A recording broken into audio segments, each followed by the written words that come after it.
हिंदुस्तान अपने पहले solar mission की तरफ बढ़ रहा है। आगे कदम बढ़ाते हुए आगे बढ़ता हुआ नजर आ रहा है। जी हां, आज सूरज की तरफ से आदित्य L1 प्रवास भरेगा। सूरज पर सुबह 11:50 पर श्रीहरिकोटा से लॉन्च किया जाएगा आदित्य L1 मिशन को। आपको बता दें कि आदित्य मिशन को 15 लाख किलोमीटर की दूरी पर अर्थ और सूरज के बीच L1 बिंदु पर पहुंचाया जाना है। सूरज के करीब हेलो ऑर्बिट में आदित्य को कायम करने में करीब 100 से 120 दिन का वक्त लगेगा, मगर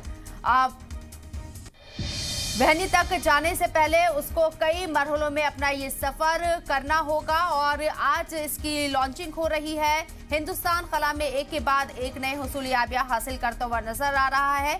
महज कुछ दिन पहले ही हमने चंद्रयान 3 की जो हुसूलियाबी हासिल की है, कामयाबी हासिल की है, अब हमें एक कदम और आगे बढ़ते हुए नजर आ रही हैं। काउंटडाउन लगातार आपकी टीवी स्क्रीन पर नजर आ रहा है। 11:50 पर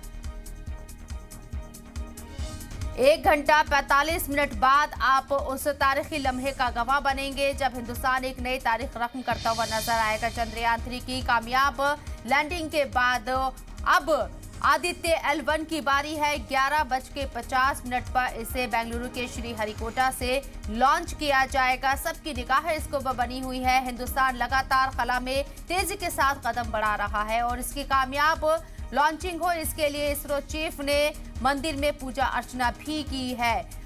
हिंदुस्तान जिस तरीके से दीगर ममालिक के मुकाबले स्पेस में एक के बाद एक हुसूलियाबी हासिल कर रहा है, इस वक्त हिंदुस्तान की तरफ तमाम दुनिया की नजरें बनी हुई हैं और तमाम ममालिक इस पर नजर बनाए हुए हैं, क्योंकि आज जो लॉन्चिंग होनी है, हिंदुस्तान पहली मर्तबा अपना सूर्य मिशन आदित्य L1 लॉन्च करने जा रहा है।